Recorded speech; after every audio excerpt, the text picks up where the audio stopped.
finisi temuan. Nah, ini ada beberapa perusahaan atau badan sertifikasi, ada mayor, non conformity, dan minor. Ada perbedaan ya Bapak Ibu, mayor dan minor. Tadi ini secara teoritis seperti ini, tapi secara contoh besarnya tadi saya sampaikan, kalau yang mayor Bapak Ibu tidak menemukan dokumen sama sekali. Dokumen itu tidak ada. Pak, minta dokumen terkait di tempat Bapak, nggak ada. Ini udah mayor, udah temuannya ini besar. Itu untuk bagian ya Bu. Nah, kalau nanti temuannya di organisasi, ya nggak dapat sertifikat nanti. Seperti itu. Nah, bagaimana kalau minor? Minor tuh tadi hal yang kecil. Lupa tanda tangan. Ini Bapak Ibu yang sering saya temuin. Jadi ketika ada temuan tuh ya, kebanyakan nih minor. Pak, ternyata dibacain lead auditor pada saat penutupan, ternyata belum ditandatanganin. Nah, alhamdulillahnya auditornya tanggap. Baik Pak, saya tanda tanganin. Selesai. Jadi nggak ada temuan. Gitu. Jadi pada saat penutupan, lead auditor menyampaikan temuan-temuan, kalau kita bisa menunjukkan evidence, langsung saja Bapak Ibu, biar mengurangi daripada temuan yang dicari. Jadi untuk yang mayor tuh tidak ada bukti penerapan, kegagalan semua ya. Kemudian ada beberapa minor ketidaksesuaian terhadap satu elemen. Kemudian semua ketidaksesuaian yang dapat mengakibatkan kerugian finansial. Itu juga termasuk mayor, non-conformity. Kalau yang minor, ini ketidaksesuaian terhadap persyaratan sistem manajemen yang tidak mengakibatkan pada kegagalan. Gitu ya. Ini disebabkan oleh inkonsistensi dan kegagalan pada dokumentasi dan record. Jadi hindari perdebatan terkait dengan status temuan. Apapun statusnya, semua wajib diperbaiki dan pikirkan yang dapat dihasilkan setelah tindakan. Gitu.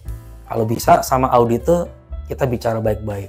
Ini nggak ada benar dan salah atau tidak, tapi setidaknya kita bagaimana sama-sama memperbaikin, gitu ya. Karena jangan sampai kita harus berpikiran positif. Jangan berpikiran, wah ini cari salah saya udah kerja dengan baik dan sebagainya, gitu ya. Jangan sampai. Tapi kita berpikir bagaimana sama-sama untuk memperbaiki hasil atau efektif di organisasi kita. Untuk catatan audit, nah ini ada floor ya. Jadi ada masalahnya apa, lokasinya di mana, kemudian evidence-nya ya, bentuk evidence seperti apa, buktinya, kemudian referensinya tadi yang saya sampaikan terkait dengan klausul-klausul. Ini referensi klausulnya ya, ini maksud. Nah, ini auditor harus mencatat semua bukti, komentar, peluang perbaikan, kemudian catatan audit dibuat dalam formulir yang baku, kemudian catatan sebaiknya rapi dan terbaca. Jangan lupa Bapak Ibu ada floor, ada problem, location, objective evidence, sama referensi. Nah, penulisan temuan audit Bapak Ibu itu harus singkat, jelas, dan tidak bias. Ini contohnya Bapak Ibu. Ditemukan pada purchase order misalnya nomor sekian tertanggal sekian belum ditandatanganin tapi sudah dikirim ke supplier. Hal ini tidak sesuai dengan SOP nomor berapa, TK nomor berapa dan sebagainya. Kemudian diketahui APAR. Nah, dari power pada ruang spare part A247 tidak dilakukan pengecekan rutin. Tag terakhir tanggal Februari 2024 tidak sesuai dengan ISO 14000 klausul 8 ya, sama ISO 45001 di klausul 8 emergency response, dan harus jelas di sini. Ada juga disarankan untuk memasang spanduk kebijakan SMT itu sebagai bagian dari slogan atau promosi kebijakan SMT. Ini adalah contoh temuan audit. Jadi harus singkat, jelas, padat, tidak bias, tidak panjang ceritanya seperti itu ya. Untuk penulisan temuan, ketidaksesuaian mayor minor ditulis dengan awalan tidak ditemukan. Nah, kalau untuk opportunity disarankan sebaiknya gitu ya. Namanya saran ya, disarankan sebaiknya dan sebagainya. Jangan menulis opini tanpa bukti ya. Jadi jangan like and dislike gitu. Jadi harus melihat bahwasannya ini sesuai dengan evidence, buktinya seperti ini dan sebagainya. Tidak menyebut nama atau kesalahan. Biasanya kalau kita udah nyebut nih di bagian purchasing, nah, ini terjadi misalnya tidak ditemukan cukup bukti kaitan dengan order dan sebagainya. Biasanya penasaran, siapa Pak namanya? Orangnya mana? Nah, di sana ya, kalau di sini nggak, mudah-mudahan. Nah, itu kadang kepo gitu ya. Nah, makanya tuh jangan disebut nama atau kesalahannya. Gitu. Kemudian pernyataan yang bersikap menghukum atau menghakimi. Nah, karena kita bukan hakim, kita sama-sama untuk mencari jalan keluar atau solusi yang baiknya seperti apa gitu ya. Jadi hal-hal ini Bapak Ibu yang perlunya kita selalu ingat bahwasannya kita nggak mau jokin orang. Oleh karena itu kita posisi duduk pada saat auditor itu bersebelahan, tidak berhadapan-hadapan. Itu juga secara psikis menurut yang saya terima dulu waktu pas lagi latihan pertama seperti itu. Jadi kalau bisa kita bersebelahan, kita akan menanyakan secara baik-baik. Karena kalau kita berhadapan, kita akan tanya, orang itu akan bersikap pasti bertahan, otomatis. Gitu. Tapi kalau sebelah-sebelahan, kita kan enak. Kayak teman, ngopi dulu, enteng dan sebagainya. Itu ya Bapak Ibu. Tolong supaya si audit ini bisa mau cerita. Jangan sampai dia bungkam. Gitu. Baik. Nah, silakan Pak. Iya.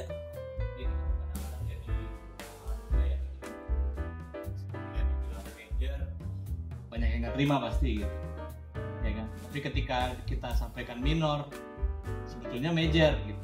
Nah ini siapa yang menilai bahwa ketidaksesuaian itu akan mempengaruhi sistem manajemen atau tidak? Kriterianya apa gitu?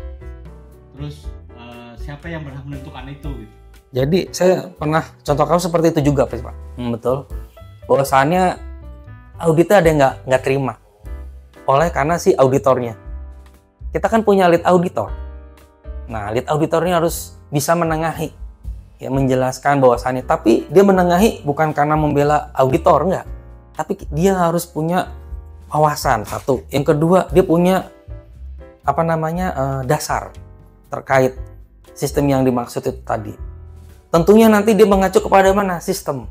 Sistemnya itu apa? Misal kita tanya, ada SOP-nya atau TKO-nya, ada TKI-nya, kemudian ada catatan-catatan atau perundang-undangannya. Itu dia akan membaca atau membuka itu. Untuk menyatakan mayor dan minor, seandainya si auditor nggak terima, auditornya masih, ya lead auditor yang menentukan. Jadi Bapak nggak jangan Bapak, wah ini wakil ini atau enggak, tapi lead auditor. Karena dia yang paling megang kendali, berkuasa lah megang kendali di situ. Tapi tentunya dia udah bijaksana. Karena apa? Dia tahu apa yang akan dia lakukan. Biasanya orangnya lebih pengalaman lead auditor itu biasanya daripada auditor. Gitu sih. Tapi kan mindsetnya ini siapapun itu, baik itu auditor ya, namanya auditor ya, pasti dia akan berpikir oke, lihatnya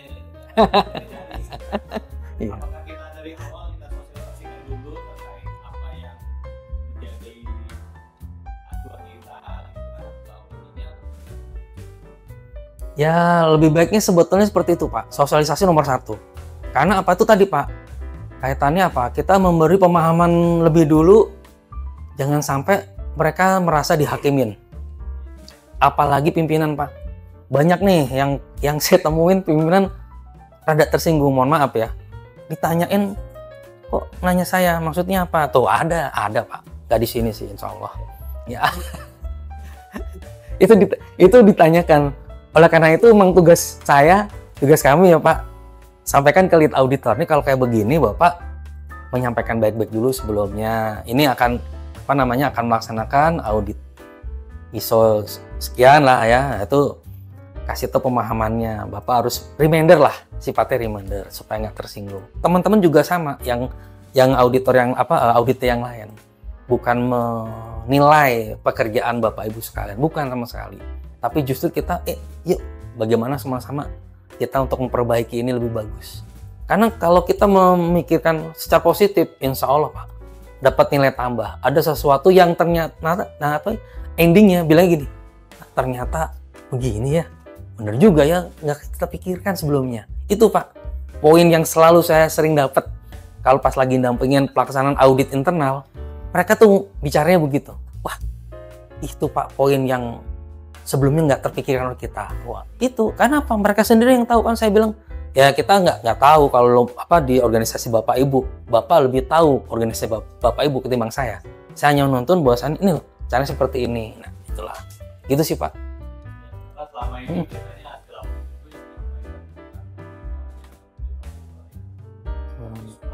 pimpinan gitu kan, jadi orang panik ya.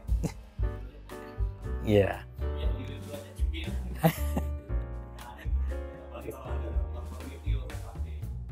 Iya. Nggak itu. Iya, baiknya Pak, ketika sebelum dan sesudah melakukan audit, kita sosialisasi juga.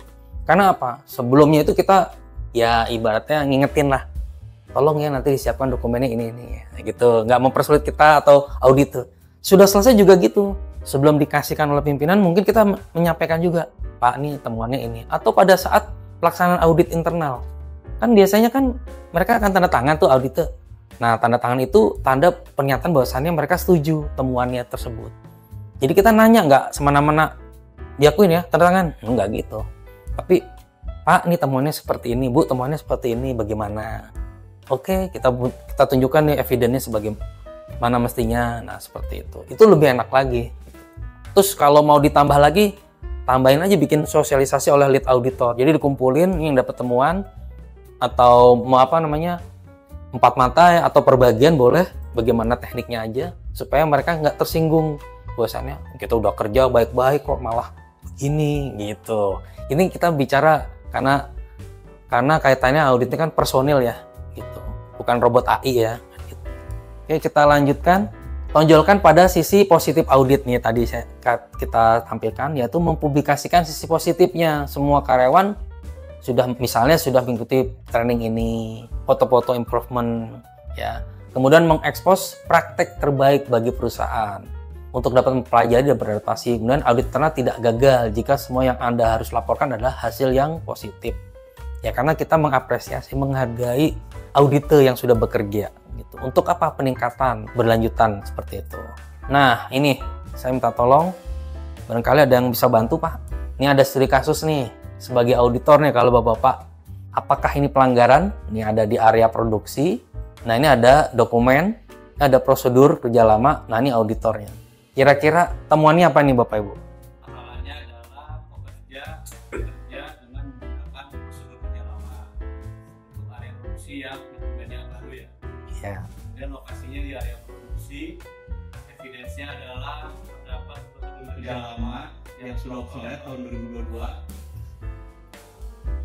Kemudian yaitu karena referensinya itu Iya. versi 3 yang kemarin itu bisa dokumen. Ya. Ya. Mana Bu? Problemnya dulu. Ya. Ya. Ada plot. Klausul. Iya, tadi permasalahannya Klausulnya. adalah pekerja menggunakan prosedur kerja yang lama untuk bekerja di area produksi baru. Jadi sudah obsolete dokumennya. Prosedur kerjanya.